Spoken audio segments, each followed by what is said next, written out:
اومده برام از نوج. الان هم بازش میکنیم ببینیم که چی سفارش دادم. البته من که میدونم چی سفارش دادم. باز شو. یه پک داره. من یه دونه بادی میست ازشون سفارش داده بودم. خیلی خوشبوه.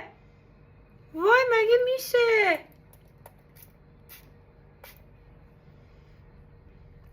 بی‌نظیره، خیلی خوشبوه. اسمش اینه.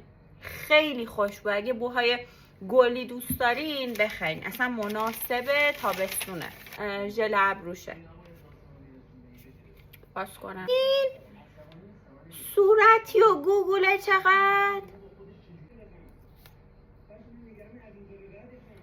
اسپولش که خوبه. ببینیم